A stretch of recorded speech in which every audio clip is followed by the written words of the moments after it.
नजिक भएदेखि त के पो हुन्छ, उसलाई पनि आमाले नै जन्माएको हो नि। यो हामीले चाहिँ सम्पूर्ण लिम्बू समुदायको चेलीबेटीमाथि अश्लील शब्दहरू प्रयोग गरेर भिडियो बनाएर चाहिँ एकजना अपरिचित जुन व्यक्तिले टिकटकमा अपलोड गरेको हुनाले हामी हाम्रो तर्फबाट हाम्रो समुदायको न्यायको निम्ति चाहिँ यो हामीले आज निवेदन हाम्रो इलाका कार्यालय धरानमा हामी निवेदन दिँदैछौँ।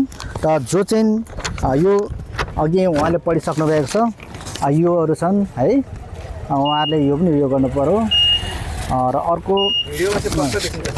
भिडियोमा प्रश्न देखिन्छ। अहिले चाहिँ उहाँले डिलिट गरी पठाउनु भएको छ। अघि मैले हेरौँ, दुईजना साथीले फोटो छ, भिडियो पनि छ हामीसँग, यो दुइटै छन् र होइन।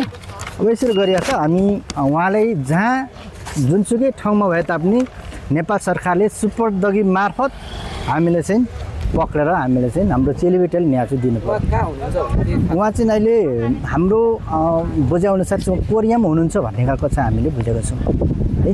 त्यसकारण त्यहाँबाट हामी सुपरदगी गरेर चाहिँ ल्याउनु पर्यो। विशेष गरेर लिम्बू समुदायमा पनि छोरी चेलीमाथि बढी उयो भएको हुनाले त्यो चाहिँ पुरै समुदायलाई पक्रेर चाहिँ ल्याउनु पर्यो, हामी त्यो चाहन्छौँ। वास्तवमा नारी भनेको आमा हो होइन। आमाले जन्माएको छोराहरू हुन्छ, भाइहरू हुन्छ, जति पनि यो जुनसुकै समुदायको होस्, जुनसुकै धर्मको होस् होइन।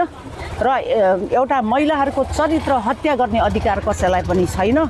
त्यस कारणले गर्दाखेरि जुनसुकै समुदायको होस् या हाम्रै समुदायको छ र उसले चाहिँ पनिसमेन्ट चाहिँ कसरी, अब नेपाल सरकारमा कानुन छ भने यो संसारमा पनि कानुन जहीँ पनि हुन्छ। र नेपाल सरकारलाई यही बिन्ती गरेर म भन्छु कि हाम्रो सम्पूर्ण समुदाय मात्र नभएर हामी नारीहरूको तर्फबाट पनि यही निवेदन गर्छु कि हाम्रो दिदी आमा छोरी चेलीबेटीहरूको चाहिँ सेक्युरिटी हुनु पर्यो।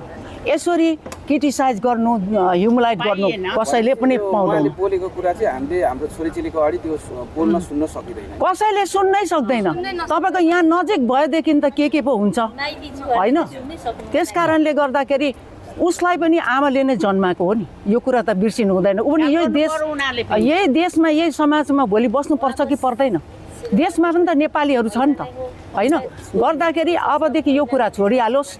माफ माग्छ कि या के गर्छ, के कारणले यो प्रतिक्रिया यसरी दिएको छ, के कारणले दियो त, कारण हामीलाई भन्नु पर्यो, फेस गर्नु पर्यो। र नेपाल सरकारले खोजी गरेर भए पनि जसरी पनि उसलाई चाहिँ लिएर आउनु पर्यो।